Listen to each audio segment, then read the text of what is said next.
I got distracted by my phone. Sorry, I forgot about you guys.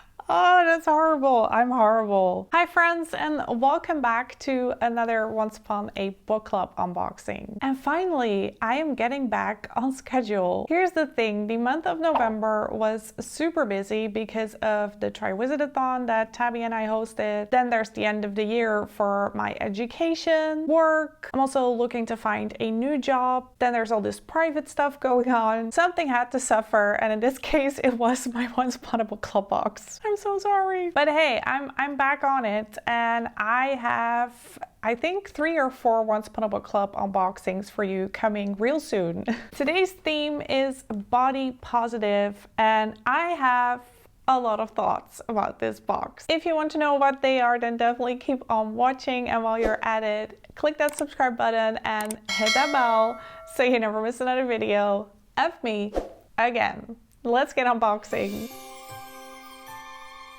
I've been a long-time subscriber of Once Upon a Book Club box. It's super unique. You get a book with gifts, you read the book, come across post-its, and then open the corresponding gifts. There's an adult box and a young adult box, and I am subscribed to the adult book box. And recently, Once Upon a Book Club has revamped their shop, their website. They're really stepping up their game again. So I'm very excited to see what they're going to do in the new year. And if you want to give them a try, then don't forget to use my discount code LeandaBooks10 to get 10% off your first purchase. You can either use it for a one-time purchase or a subscription, whatever you like. Now let's take our first look. On top there's the book club kit, a quote card, and a bookmark. The book, If the Shoe Fits by Julie Murphy, and beneath that 3 gifts. As always, I am first going to talk about the book, share my thoughts with you guys, and then go through the gifts. But before I do, I want to say thank you to my patrons, because you guys are amazing and such a big help. I cannot thank you enough, honestly. I really feel like it's starting to become this small community of people who love fantasy, Harry Potter, books. It's so much fun. And if you feel like it is something for you, then definitely come join us. Head over to patreon.com, type in my name, or click on the link in my description. Let's talk about the book If the Shoe Fits, a meant-to-be novel by Julie Murphy. First of all, I love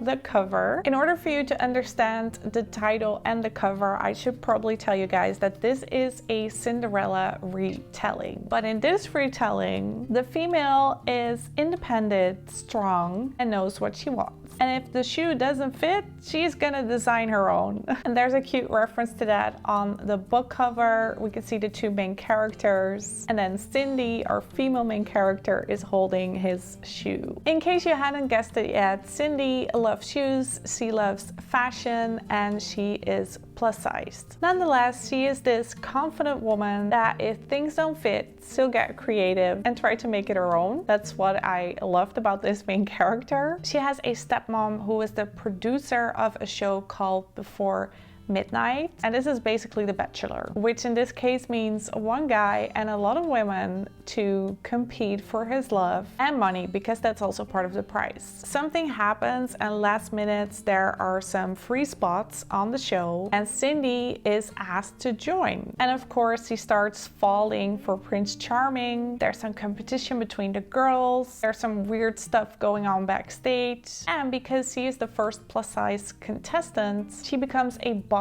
positivity icon overnight. An enchanting story of self-love and of believing in the happy ending each and every one of us deserves. It's really heartwarming. It's not even that sad. I like that it wasn't that immature makeup breakup type of story. It felt really realistic, even though it was this big TV show. The characters in it and the way they responded to things just all felt very real. And at one point I didn't even remember that this was a Cinderella retelling. That's how modern it is. And it's just a feel-good romance. It's easy to read, so it's definitely a book you could just pick up in between or just have at your work so you can read it during lunch break. Because Who would want to lunch with actual people instead of a book? Yeah, I'm being sarcastic. It also feels really innocent because there's not a lot of steam. It isn't about that. It's just about that good feeling, that romance vibe. It's about happy endings and creating your own. And I can definitely see this becoming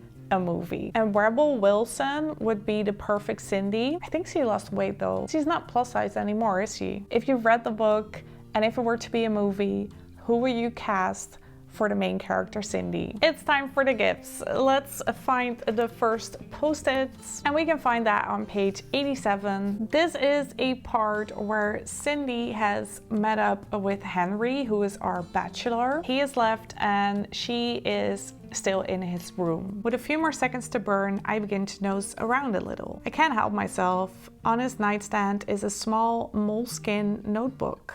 I reach for it and find the front page to be speckled with numbers and doodles.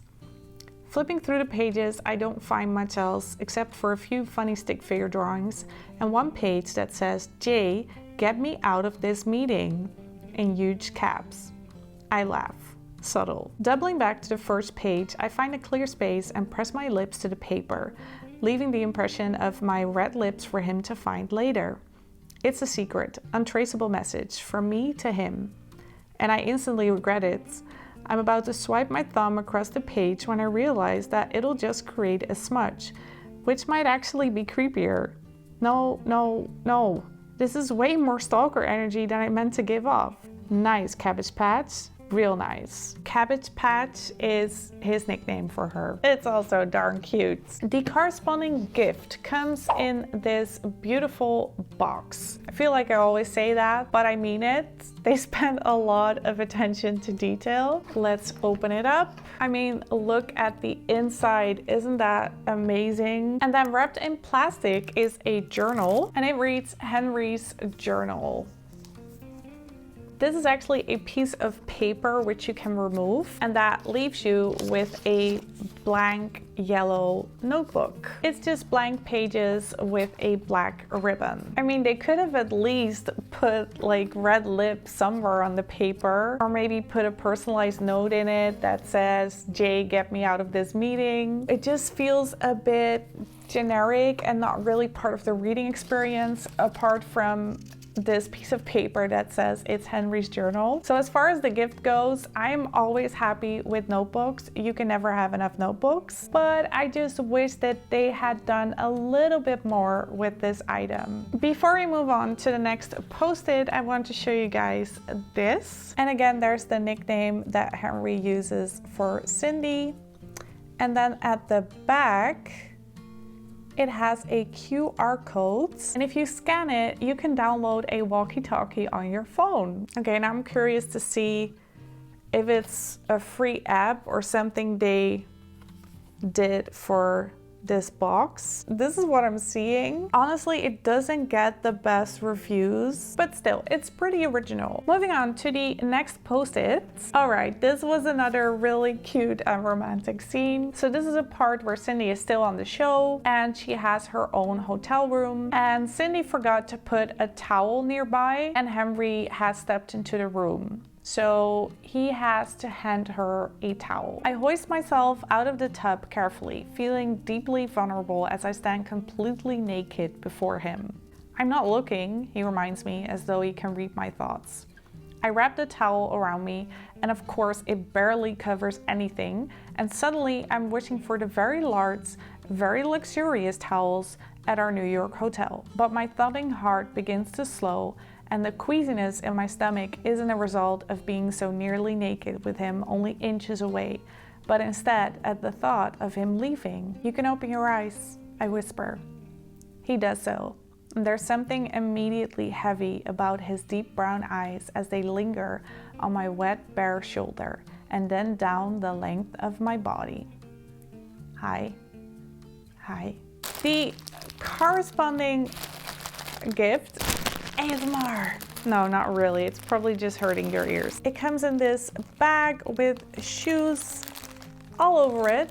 And inside is a towel. There's a little tag on the towel that says, I wrapped the towel around me, and of course it barely covers anything, in case you didn't get the reference. Let's see, what do we have? We've got black and white stripes. Oh, and gray, kinda. And these cute tassels at the ends. The material feels more like a beach towel instead of a towel that you can use to dry yourself off. Nonetheless, it's good quality. It looks well made, and I think it's this color and design that will probably match with almost everything. I personally really like this gift. I mean, when have you ever gotten a beach towel in a book box? I do have to say, as a true book nerd, I would have loved to see something on the towel to represent the book. Maybe a little shoe or the name of the show, Before Midnight. That just would have made it an amazing gift. And then for the final gift in this box, we go to page 286. And in this part, we follow Cindy, who is designing shoes. Did you find that tassel I dug up for you? Freya asks. No. I turn around in my chair to see a soft navy tassel next to my keyboard. The tassels are thick, not too delicate, and remind me of the ropes from the sailboat that last night. This is perfect, I tell her. I pull the shoe out from the cubby beside my desk, where we can keep our current works in progress. It looks like an old card catalog, except the drawers have been replaced with shoes. The shoe I've been working on is rough looking to the naked eye. Exposed seams, obvious shoe nail tags, but I can see what it's supposed to be. I can see the potential, and this tassel is the crowning finish. The corresponding gift, a little green box with 2 walkie-talkies, and inside the actual blue tassel. I think this is another great example that really makes the story come alive, because there's this leather tag that says handmade if the shoe fits. Deep sea blue, I want to say navy blue, I don't even know what it is, but I love this color blue with a gold ring. Now I just have to find out what I'm gonna use it for. I think it's meant to be a keychain. Oh wait, maybe I can use it in one of my bags. If you're gonna use it for something else, let me know in the comments. Next to the gifts, we also got a quote card. Maybe joy isn't a choice. Maybe things aren't that simple, but then maybe they are. And then at the back of this quote card is a letter from the author. I will give you guys a close-up. If you want to read it, just pause the screen. Of course, there's also the bookmark with the same print as on the quote card. And then finally, the book club kit. It has an interview with the author, Julie Murphy. Then there's discussion questions and read-along dates. I never seem to find the time to join in on these read-along dates or the discussion questions, but I do really like that they keep doing that, because that makes it feel like an actual book club, which it is. And at the back, some body positivity. You have been criticizing yourself for years and it hasn't worked. Try approving of yourself and see what happens. Louise Hay. And that was it. Those were the 3 gifts that came with the book, If the Shoe Fits. My overall thoughts on this box: I feel like they did an amazing job with the packaging, the book choice, and the corresponding gifts, but they could have customized them a little bit more so they would fit the book and the story better. And I'm also just a little bit disappointed that there were only 3 gifts. Overall, it was still a good box. I don't really have a favorite among the gifts. I just felt like they were good gifts. My favorite is the book. It's such a fun and heartwarming read, and even if you're not that into romance, you will probably like this book. And that was it for today's unboxing. I hope you guys enjoyed it. If you did, then please give it a thumbs up. Thank you so much for watching, and let's stay in touch.